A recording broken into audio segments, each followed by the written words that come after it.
Hi, my name is Chloe Beck, and I have been creatively constipated. Creatively constipated. That is when a creative person has a blockage. You know, some of you all might call it writer's block, or some of you might call it mental health, whatever you want to call it. But for me, I think there's no other way than to say, your girl has been constipated. And while I'm not sitting on the toilet currently, metaphorically speaking, I am finally finding comfort in the bowels of my creativity today.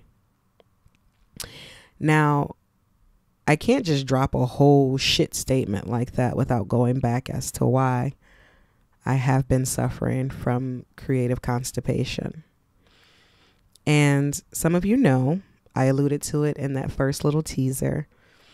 For me, my creative constipation started at the end of my previous project entitled Overqualified and Drunk. For those of you who did not get a chance to be a part of that 20 episode mini series of The Struggle, it was a cool podcast with myself and then friend, two lesbian women in New York City who sat down on every other Sunday and talked about dating and spirituality and what love meant as two queer Black women just trying to find love in the city that never sleeps. And ironically enough, while I'm sitting here watching this city in a coma, I'm still not quite over that project. That project was so important to me, and it meant so much to me for so many reasons. And I think I really won't be able to move on and really, really, really find relief until I address it live. So I will.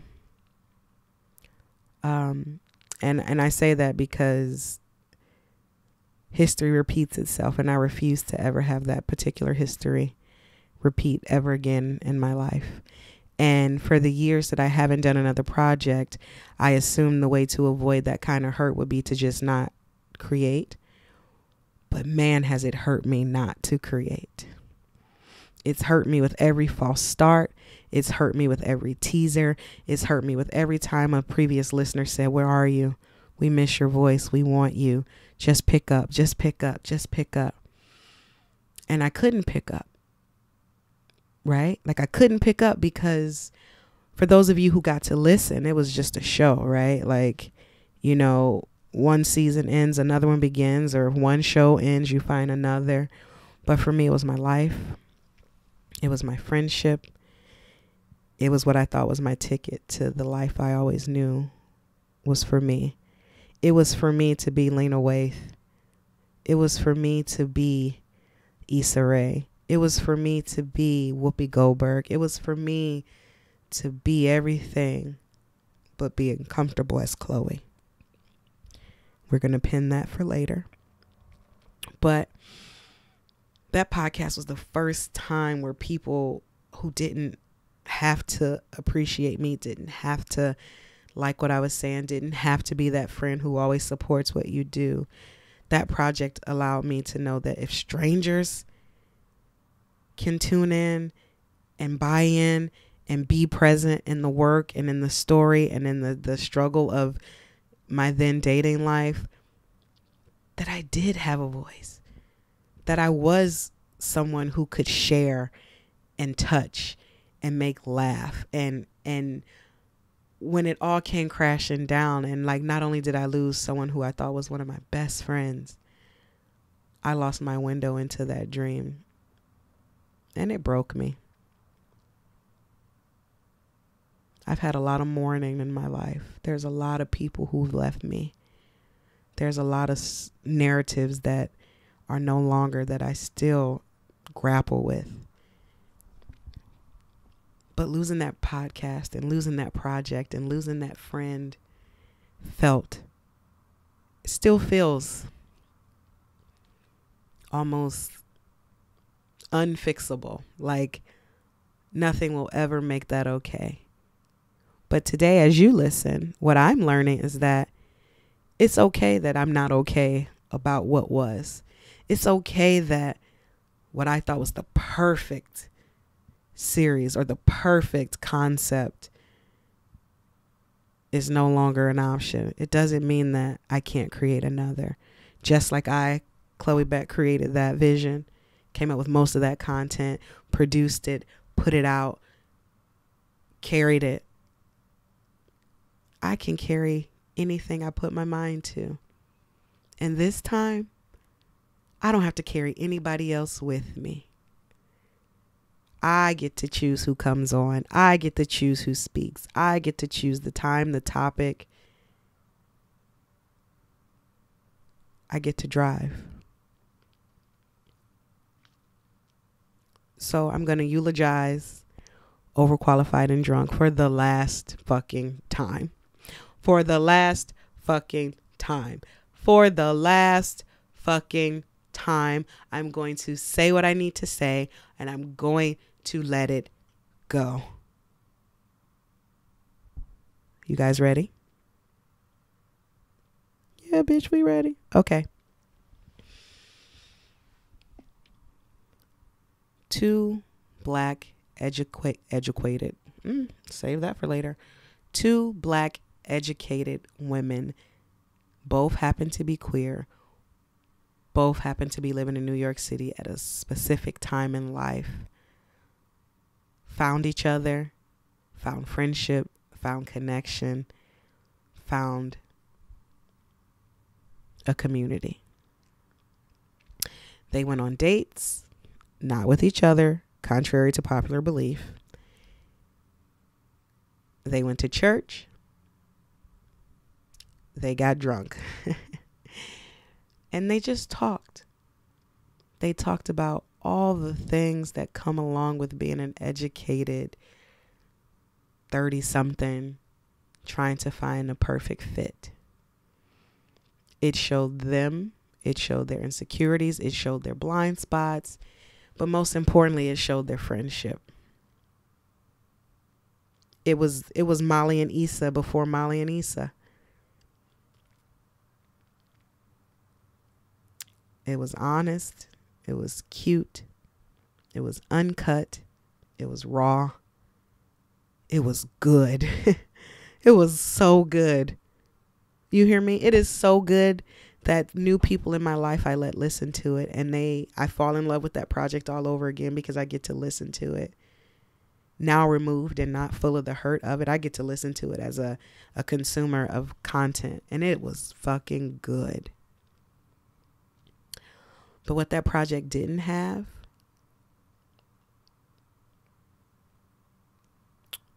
was boundaries. It didn't have a shared vision. It didn't have trust. It didn't have stability. That project brought out the worst. It brought out the worst of two of the best people I've ever had the privilege of knowing. One of which happens to be me, and one of which happens to be my co-host.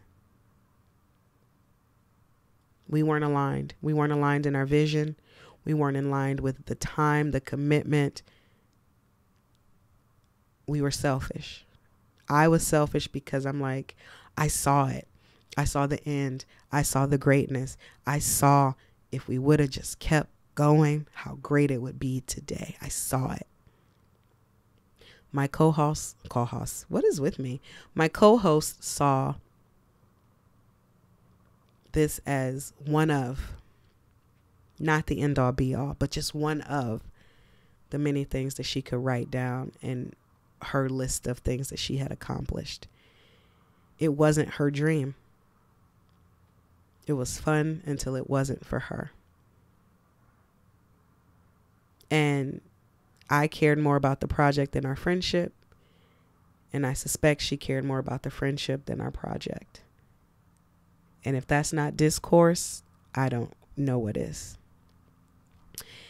And while I still struggle with segments and the flow of what this new project will look like, I will always bring to the mic the heart of that previous work. Because that previous work showed me that I can do anything. That doors will open for me as soon as I remember I have the key.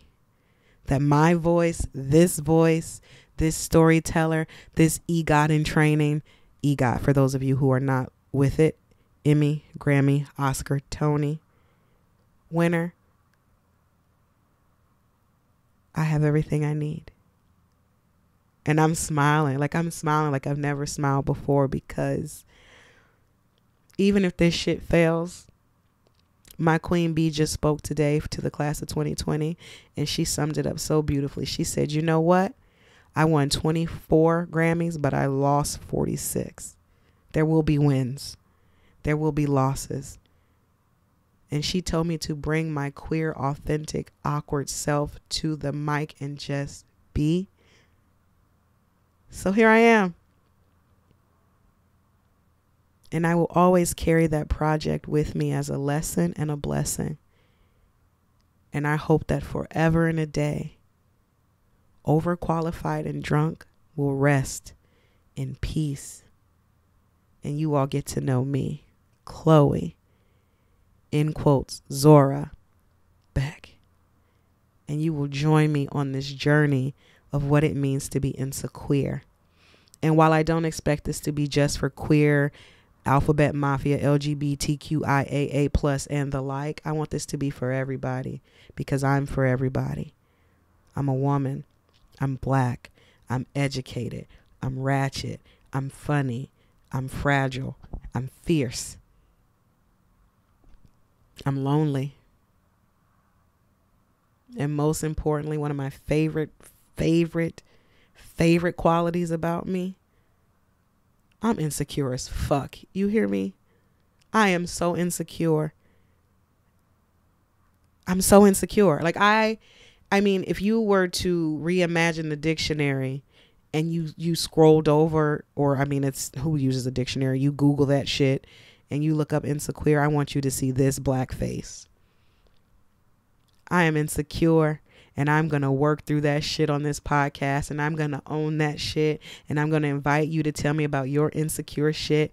And while we're discussing all the things that make us insecure, we are going to grow. We are going to heal. We are going to laugh. We're going to be mad. But we're not going to hide. There's no more hiding. 2020 has shown me that, bitch, you can hide all you want to, but the shit will be at your door, in your dreams, in your subconscious, in your actions, in the way you eat, in the way you sleep, in the way you fuck. Your insecurities will be there even if you aren't. So you want to know who my co-host is today? You guessed it. My insecurity is the co-host of this podcast.